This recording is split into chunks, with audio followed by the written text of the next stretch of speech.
What's up guys, it's Nick here, and today I've got a very special video for you guys. I have the high maintenance achievement Easter egg guide for Die Rise. This is the Richtofen side, and without further ado, I'm not going to keep you waiting. Let's get right into it. So the first thing you're going to want to do is turn the power on and get the elevators running. Pretty simple, pretty straightforward. Hopefully by now you know how to turn the power on. And what you're going to want to do is get all 4 players to stand on top of elevators that have the golden symbols.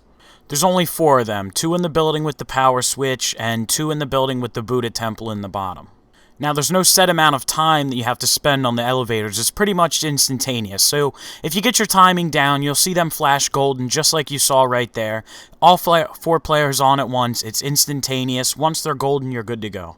So once you complete that, you'll actually be able to hear Maxis talking, and he'll say, "Congratulations, now you need to do stuff in order, only by trial and error." There's 4 of these golden symbols, very similar, if not the same, to the ones on the elevator.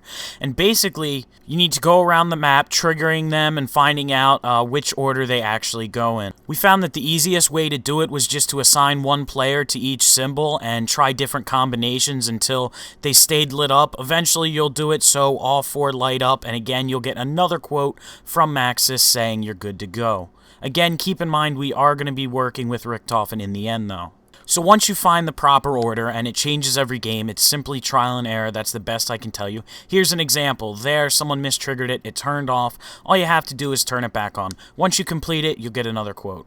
So the next thing you want to do is pick up a sniper rifle. You could get the SVU off the wall, from the box, any sniper rifle, does not matter.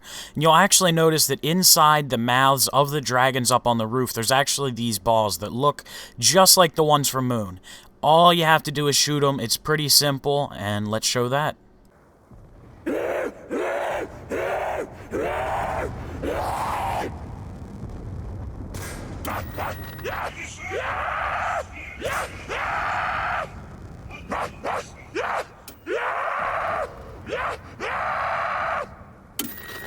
Now, find the enlightened one. You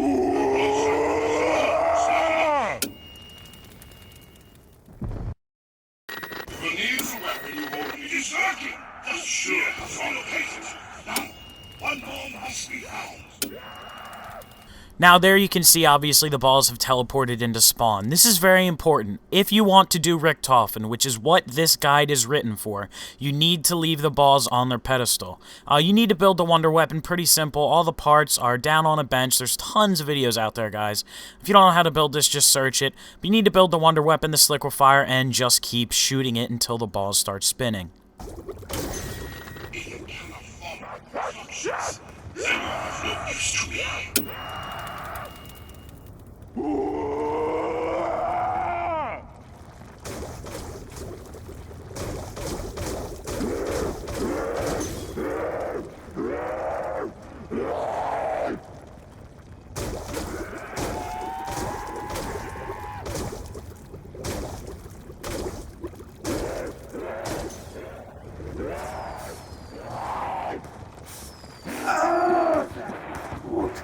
Maxis will no longer be able to get his filthy hands on those balls.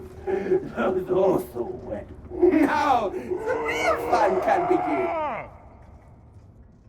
The spire, it needs the energy of the undead. So after your fireworks go off, you need to start looking for these locations. They show a little zombie, they're a little golden circle, 4 locations around the map, up on the rooftop, and they're all in a square around the spire, which is the radio tower.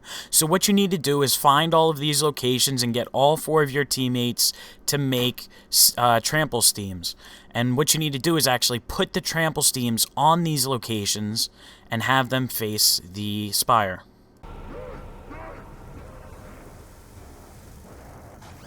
Kick an old man when he's down, why don't you?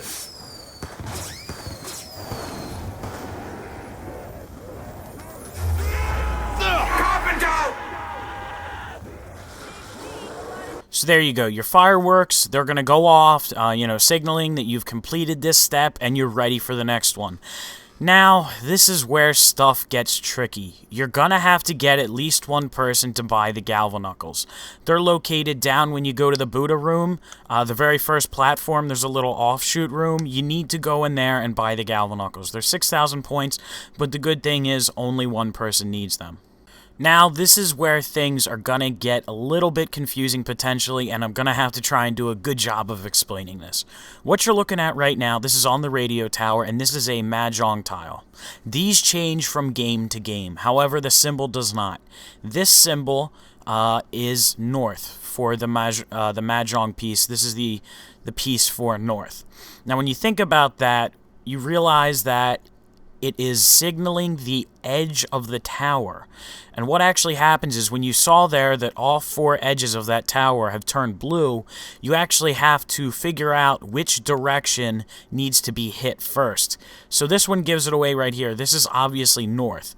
And then when you look up to the right, you can see that the sun is setting because the moon is coming up. So that would make it west. So in this image to the right, the pole to the right, the corner to the right is west.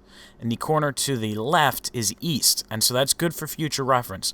And I'm going to show you what all the different directional tiles actually look like. Now, what you're looking at right now are actually the Mahjong tiles for north, south, east, and west. Each and every one of these symbols are actually spread out across the map on different pieces. So I'm going to show you a couple examples of them in this video. However, this is still up in the air. There's no set pattern for this. You guys are going to have to go out and really explore this on your own. It shouldn't take too long, but communication is going to be key. And you're going to have to pay attention to the color of these different tiles. So let's go back into the game and show you, for example, what you would do to match one of these. So let's say you were going around the map exploring for your Mahjong tiles and you find this one. This one is an example of it at spawn, but really they change all the time. That's why I don't really want to give you specific locations because they constantly change location and they constantly change color. All you have to do is go into the game, look at the actual design on the tile, and match it to the image in the previous shot. And the link to that image will actually be in the description down below. So this one here is actually for east. And when you go back to the tower and look at it, you'll see that 4 sides of the tower will actually be glowing. Each one represents a different direction. Here I've labeled them for you. So basically what you're doing is you're finding 4 directional, or at least 3 tiles that are characters and they point out directions. Each one of those has a color. You'll find 4 more tiles, or at least 3, that have matching colors to the symbols. You match the colors to the symbols. The number of dots on the tiles is the number. So you're taking, this is a bit hard to explain. If you're getting confused, check the description down below. There's 4 tiles that have dots on them, 1 through 4, or some type of symbol. There's others that are Chinese characters, and those are northeast, west, south, and you can look at all those in the description below. So you match the colors between the two, and that'll tell you, okay, east is 1. That means you hit east with your Galvanuckles first, or you hit west with your Galvanuckles second. The order of this is completely random and changing, and you guys are going to have to work at this every time, and I feel like that's what the challenge to this one is. It's not much. You just get a guy to keep a crawler and you explore. But that's it. Once you figure this out and you figure out the proper order, your Easter egg is going to be complete. So if you figured out your tiles and matched your directions correctly, it'll be time to start hitting the tower with your Galvanuckles. It's important to note, if you mess this up, you'll have to start a new round. So here you'll see at the beginning of a new round, of course, it comes in and resets the 4 sides, 4 directions. This was our direction pattern. It's probably not going to be the same for you. It'll be based on whatever you have. But once you do it, oh baby, there you go. High maintenance. The tower is now working. I want to thank you guys, and especially the people that are going by the screen right now.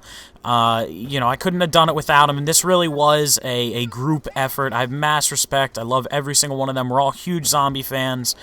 Also to Treyarch for just going out of their way to make these amazing experiences. Frustration, confusion, all of that. Absolutely amazing past couple days. I can't wait to see what we have coming up next. And to you guys, for all your support, being part of the zombies community in general, it's absolutely amazing.